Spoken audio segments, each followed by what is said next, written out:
사도신경으로 신앙 고백하시겠습니다.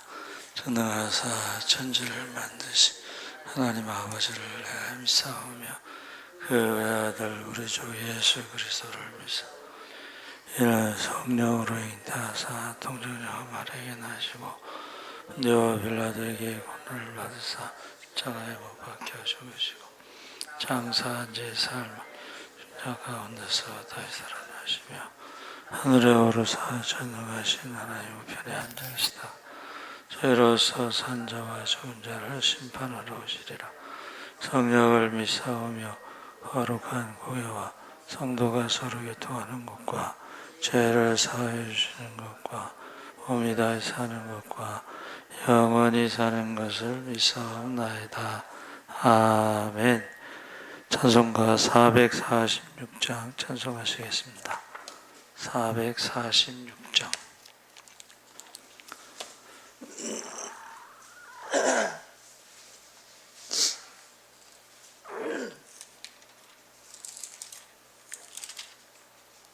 찬송가 446장 찬송하시겠습니다. 주 음성 외에는 참 기쁨 없도다. 날 사랑하신 주 늘 계시옵소서. 기쁘고 기쁘도다. 항상 기쁘도다. 나 주께 왔사오니 복 주옵소서. 나 주께 왔으니 복 주시옵소서. 주 함께 계시면 큰 시험 이기네. 기쁘고 기쁘도다. 항상 기쁘도다. 나 주께 왔사오니 복 주옵소서. 주 떠나가시면 내 생명 헛되네. 기쁘나 슬플 때 늘 계시옵소서. 기쁘고 기쁘도다. 항상 기쁘도다. 나 주께 왔사오니 복 주옵소서. 그 귀한 언약을 이루어 주시고 주 명령 따를 때 늘 계시옵소서. 기쁘고 기쁘도다. 항상 기쁘도다. 나 주께 왔사오니 복 주옵소서. 아멘. 하나님 말씀은 야고보서 3장 13절에서 18절 말씀을 교독하겠습니다. 신약성경 374쪽에 있습니다.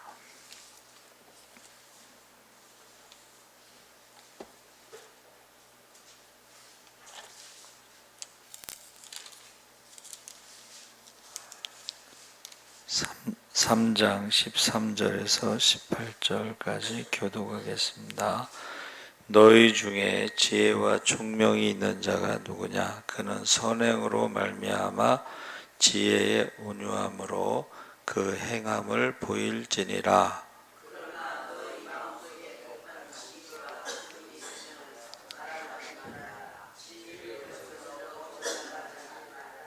이러한 지혜는 위로부터 내려온 것이 아니요 땅 위의 것이요 정욕의 것이요 귀신의 것이니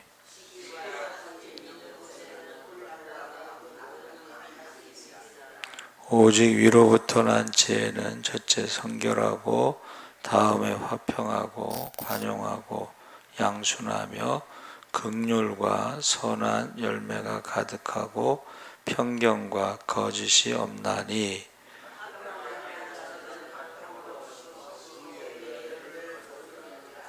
아멘. 할렐루야. 잘 오셨습니다. 감사합니다. 주 음성이라는 제목으로 오늘 말씀을 나누는데, 본문 말씀에 음성이 무엇인가, 화요일 날은 같은 본문으로 하나님의 음성 듣기, 수요일 날은 하나님의 음성 분별하기, 이 세 가지 말씀을 나누겠습니다. 그래서 하나님의 음성에 대해서는 기독교인들의 그 어려움이 경험의 불투명한 것과 정체성, 또 진정성, 그 여부만으로 야기될 수가 있는 것이 아니고, 그 혼란이 가중되는 하나님의 음성, 그래서 몇 가지 용어를 정확히 규명할 필요가 있습니다. 그래서 하나님의 뜻을 분별하고 인도가 올바른 선택이나 결정의 몇 가지 예를 들면, 그 다양하게 등장하는 표현들의 핵심이 무엇인지 설명할 필요가 있습니다. 그래서 하나님의 음성을 하나님께서 자신의 생각과 의향을 전달하기 위해 채택하는 소통의 수단, 그 음성을 정의할 때에 전달에 대해서 세 가지가 나오는데, 하나는 하나님의 음성이 전달되는 계기가 있습니다. 갑자기 하나님의 음성이 들리는 게 아니고 어떤 계기가 있고, 전달되는 방도가 있고, 전달하는 내용이 있습니다. 그래서 우리가 전달되는 계기 중에 하나가 이제 삶의 구체적인 정황 가운데 꿈이라는 것이 있는데, 아비멜렉, 블레셋 왕의 아비멜렉의 꿈에 나타나서 하나님의 뜻과 의사를 전달하고, 창세기 20장에 바벨론 왕 느부갓네살 왕의 꿈에 나타나고, 또 장래에 될 일에 대해서 꿈으로 전하는 계기가 있다는 거죠. 그래서 아브라함이 환상 중에 주의 말씀을 들었다. 창세기 15장에 여호와의 말씀이 이상 중에 아브라함에게 임하여 가라사대, 아브라함아 두려워 말라. 나는 너의 방패요 너의 지극히 큰 상급이니라. 그 어떤 계기가 있다는 거예요. 어떤 삶의 정황 속에서 하나님이 꼭 필요할 때에 말씀하신다 그랬습니다.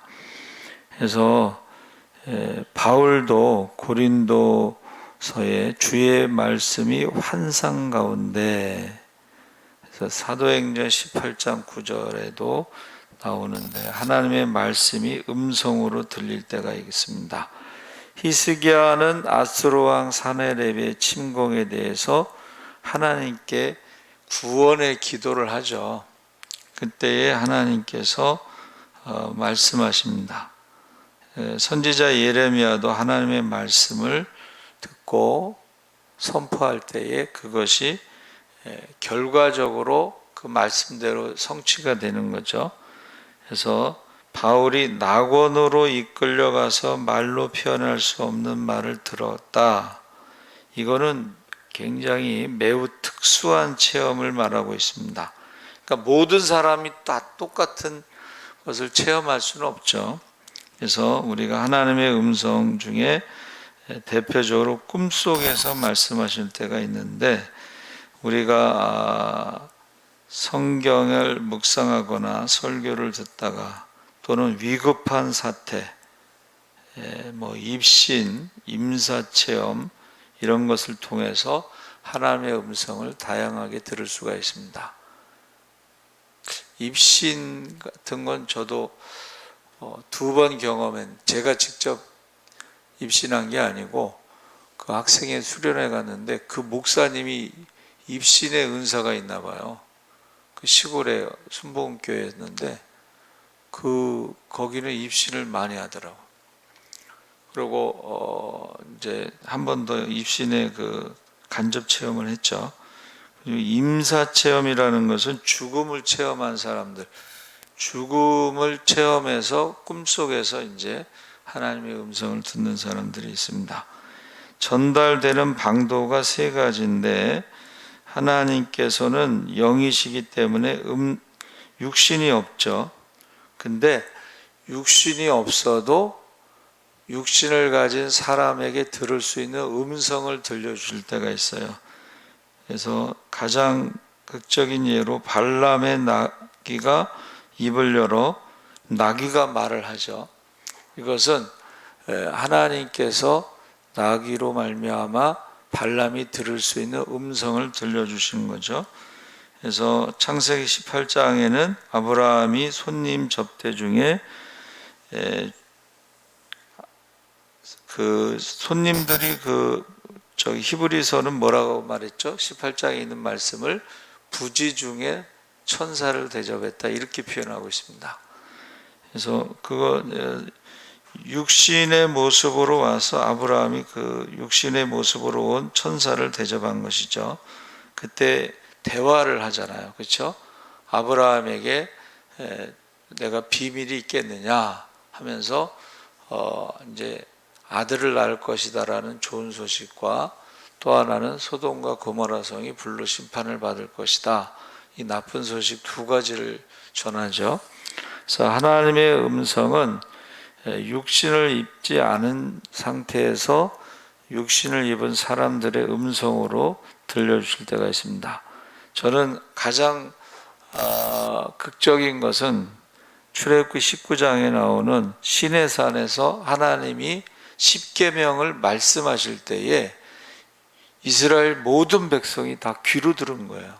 근데 너무나 무서워한 거죠. 하나님의 음성이 시내산 전체에 울려 퍼진다고 생각해 보세요. 10계명이.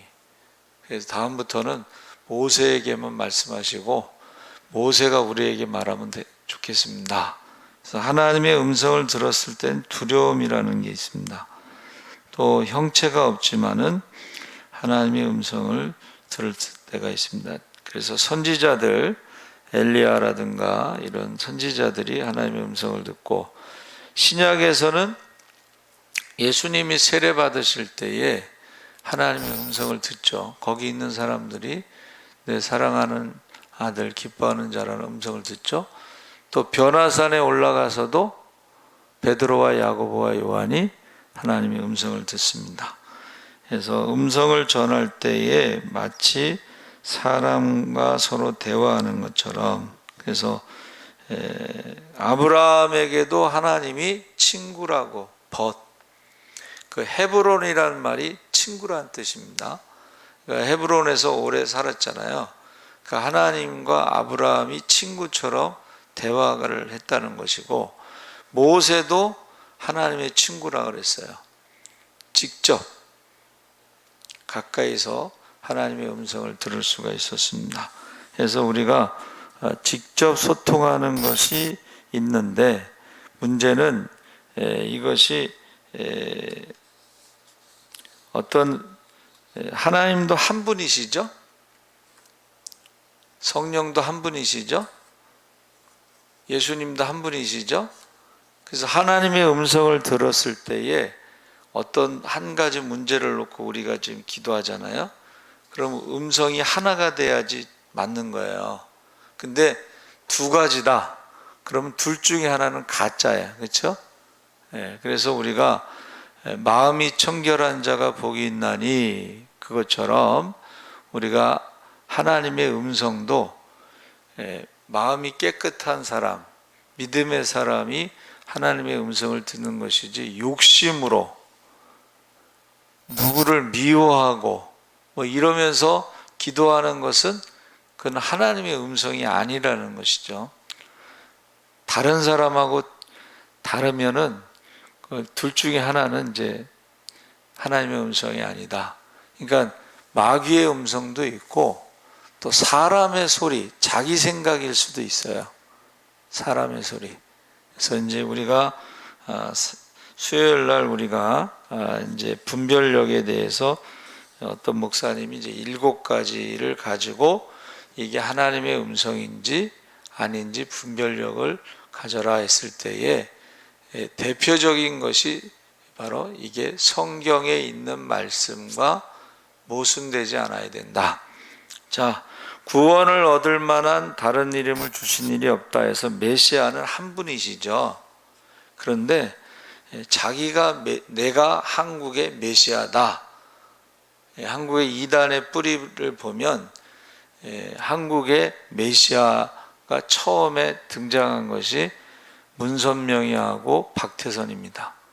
두 사람을 한국의 메시아라고 그 어떤 기도 많이 하는 권사님이 예언을 받아가지고 한국의 메시아가 문선명과 박태선이다 이렇게 주장한 거예요. 그러면 그거는 성경하고 맞지 않는 거예요. 그렇죠?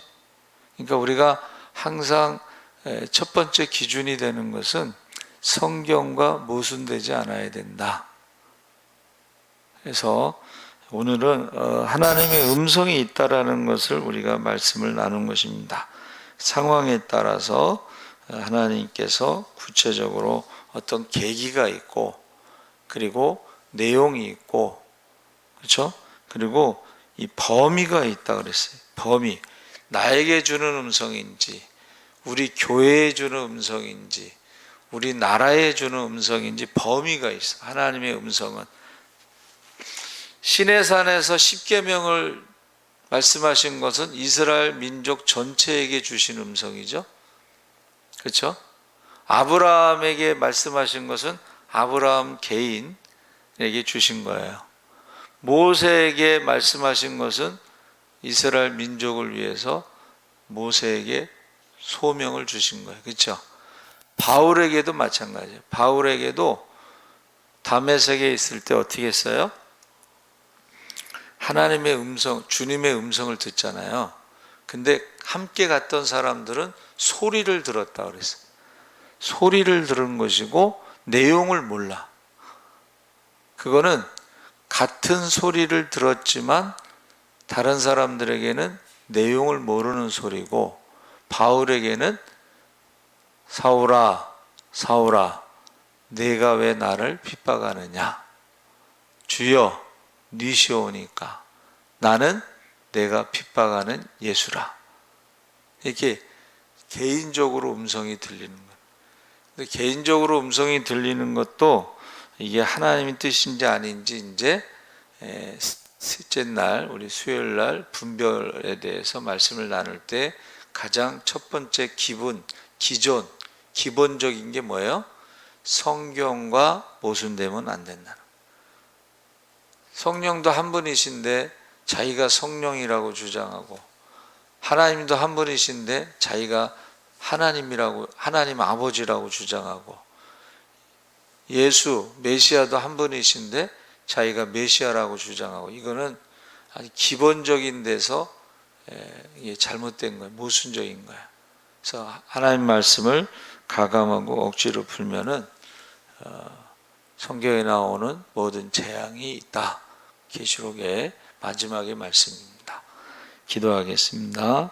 하나님 아버지, 하나님의 음성이 있습니다. 하나님은 영이시기 때문에 육신은 없지만, 그러나 하나님께서 육신을 입은 사람들에게 그 말씀을 전하실 때가 있습니다. 우리가 대표적으로 구약에서 시내산에서 이스라엘 백성들에게 십계명을 직접 쓰시고 직접 말씀하셨습니다. 우리가 하나님 앞에 마음이 청결한 자가 복이 있나니 하나님 나라를 볼 것이다. 하나님을 볼 것이다 했습니다. 우리가 마음이 깨끗한 상태, 회개한 상태에서 하나님 앞에 기도할 때에 하나님의